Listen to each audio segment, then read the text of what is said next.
తెలంగాణ జాగృతి ఆధ్వర్యంలో నిర్వహించిన లీడర్ నాయకత్వ శిక్షణ కార్యక్రమాన్ని ప్రారంభించిన జాగృతి అధ్యక్షురాలు ఎమ్మెల్సీ శ్రీమతి కల్వకుంట్ల కవిత మాట్లాడుతూ లీడర్ అంటే ఎవరు ఆకాశం నుండి ఊడిపడరు, పుట్టుకతోనే ఎవరు లీడర్ అవ్వరు, తనకు తాను నేర్చుకుంటూ మార్చుకుంటూ ముందుకు వెళ్లే వాళ్ళే నాయకులు అవుతారన్నారు.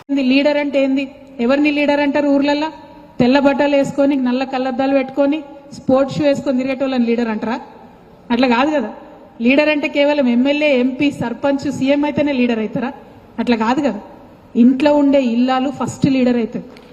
ఇంట్లో ఉండే ఇల్లాలు పొద్దున్న లేస్తే భర్తకేం కావాలి, పిల్లలకేం కావాలి, ఎవరికేం కావాలి అన్నీ కూడా ఆలోచించి డిజైన్ చేసి వాటిని టైమ్లీ ఎగ్జిక్యూషన్. ఇవి కంపెనీ భాషలో చెప్తే స్టైల్గా ఇట్లా చెప్తారు.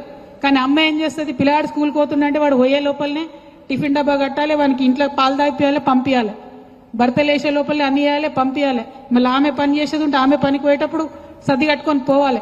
అన్ని టైమ్లీ ఎగ్జిక్యూషన్ అయితే ఏ ఒక్కటి మిస్ కాదు. ఇల్లాలకి 2 రోజులు జ్వరం వస్తే తెలుస్తుంది ఇంటోళ్ళ సంగతి. మొత్తం డిస్రప్షన్ అయిపోతుంది, ఆగమాగం ఉంటుంది ఇంటి పరిస్థితి.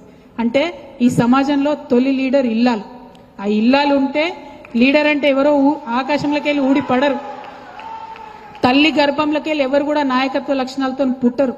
అందరూ సామాన్య శిశువుగానే పుడతారు. కానీ నేర్చుకుంటూ మార్చుకుంటూ ముందుకెళ్లేవాడే నాయకుడైతాడు తప్పితే మూస పద్ధతిలో కొనసాగేవాడు నాయకుడు కాడు. వాడి వల్ల 10 మందికి ఉపయోగం కూడా ఉండదు.